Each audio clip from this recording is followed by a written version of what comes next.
Fear Street Part 2, 1978. This video will contain spoilers. Guys, this movie is some hot trash. The first movie actually had my attention, was decently engaging and entertaining, took me for a thrill ride, and this movie just shat over any expectations I had for it.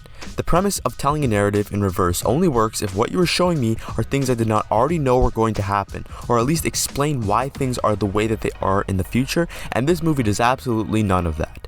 The entire movie is a flashback story of how this girl's entire camp got murdered by a guy named Tommy who was possessed by the Witch of Sarah Fear, but we already knew this entire story because we saw the Lumberjack Man in the first movie, so we literally spent an entire movie setting up a character who had about 3 minutes of screen time in the first movie just so we can do the whole Friday the 13th teen slasher nonsense. It doesn't help that none of it is scary, none of the funny parts are actually funny, not to mention there was no suspense whatsoever because the main girl we are supposed to be rooting for tells us at the start of the movie that her sister dies, and we know that she is alive, so we know everyone is going to get killed except for her, and that's literally exactly what happens. They subvert our expectations for all of 45 seconds when you think that both sisters actually died, but then she comes back to life, and that's that. It tries to expand on the creation of the witch named Sarah Fear, and it really stretched something that could have been explored or explained in about 20 minutes into an entire 2-hour movie for literally no reason at all. I am genuinely confused as to what the actual point or purpose of this movie was. It did not advance the main story forward in any way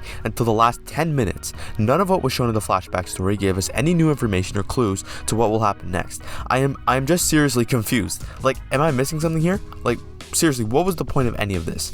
The acting is dog shit, the music is incredibly loud and obnoxious throughout, the kills were so lame and half of them cut away, and the ones we did see were the same thing every time, someone getting swung at with an axe and sliced in the damn head. I really tried to see the best in this movie to see how they could somehow tie it all together and intertwine the narratives to make them connect, but the info we got from the flashback was so minimal, and I did not give a single shit about any of the main girls, Ziggy's story, or about her whiny sister, or her idiot boyfriend, or her 2 idiot friends. Innocent children are killed in this movie, and it doesn't even do it in a comedic way or a really dark way, it just sort of meanders there in the middle.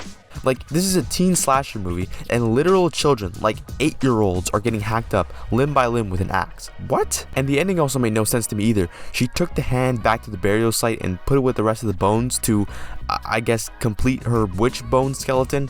Guys, I'm really so lost. I don't get the point of this movie at all. It's some hot trash.